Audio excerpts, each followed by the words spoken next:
Okay, before I get into this, guys, English tax is crazy. Like, guys, we may have to have a serious, deep conversation about English tax because um it's because nobody wants to have the discussion. Nobody wants to sit down and be like, wait, hang on. Why? Because we know it exists. We know it's there. But have we ever really sat down and said to ourselves that why are English players rated so highly and valued so highly when the England national team have only won one major trophy? Like, these are facts. Like, you see, the thing about football and thinking about sports is facts are facts. England have only won one major trophy in their entire history. So the nation of England are not known for producing world-class talent within a conveyor belt. In the same way that, let's say, the Netherlands have, in the same way that, let's say, Brazil have, Argentina have, France have, Germany have, and so forth. So brings us to the situation where Declan Rice is worth 100 mil. Now, I get it. It's a different market. I get it. This is the same world in which Coutinho went for 160, 170, a guy who is a shooting merchant. Um, so Rice for 100 mil, like I'm sorry, like it's crazy, but it is what it is. Because I'm not going to begrudge West Ham for putting that price tag. I'm not because West Ham, you read the room. West Ham have read the room and like, we live in a world where these players are valued highly, whether it's through PR, the media, agencies, and so forth. Because that is how we're now negotiating a price for Mason Mount between 60 to 55 mil, which is insane. So 100 mil for Declan Rice, that's crazy. And West Ham will say to themselves that this is pretty much the heart and soul of our team. This is our team. This is the core of our team. So, and that has a price. If you're taking and sucking away the heart and soul of our team, who was crucial to us winning that European trophy, it's going to cost you 100 mil. City and Arsenal. You say to yourselves that if the treble winners and a team who've won 5 in 6 leagues, 100 points, 98 points, several records, and have test tube adopted and menstruated the EPL, there's no discussion. Rice goes there automatically.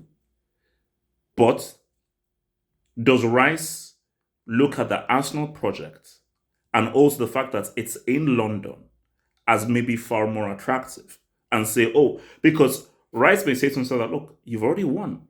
You're already winners, City. So, and if I'm coming there, I now does that team work with me and Rodri? Because I think I saw someone mention it online when I was just scrolling through Twitter, and people have already mentioned it already as well.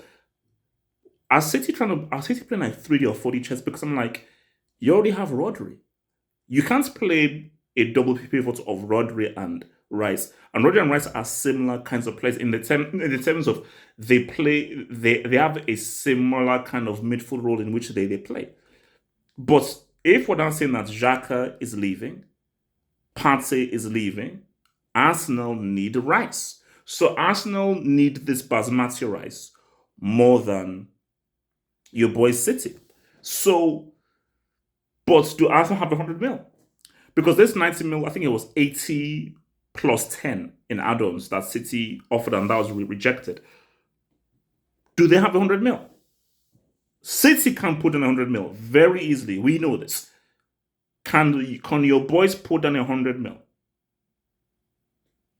Arsenal. I don't know, but Arsenal, they've got to figure it out. But again, guys, rack my brains. Does Rice fit in with Pep and what he does? Is Rice a Pep player? In terms of what he wants from his players in his teams and so forth, does Rice actually work under Pep Guardiola and so forth? Specifically with because look at Rodri and Rice. Those are two. Yes, they play the similar role, but they're very different players in profile.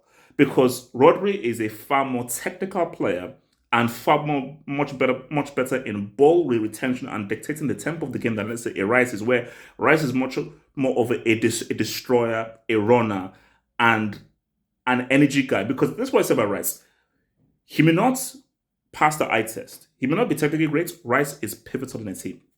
Because when you watch him in a game, when he's intercepting plays, he's making smart decisions. He's making the right calls as to when to pass the ball, when to tackle, when to run the ball, making grad. He is a very important player to have in your midfield. Because sometimes you don't need that flashy player. You just need an effective player. And in today's game, it's not about flashy players. It's about effective players who help me win. Rice helps you win games. And Rice was one of England's best players at that World Cup. And in that France game, he was one of their best players. So he is a very important player to have. Is he worth 100 mil? No. But that's just in a vacuum. But in today's world, maybe. So do Arsenal have this 100 mil? Because Arsenal 1000% need Rice a lot more than City do. So there we go. Like the vid, subscribe, follow me on all my socials via the official website, and we'll be here tomorrow discuss this on the live hangout show over there. So see you guys tomorrow on that show where we shall discuss this. Peace.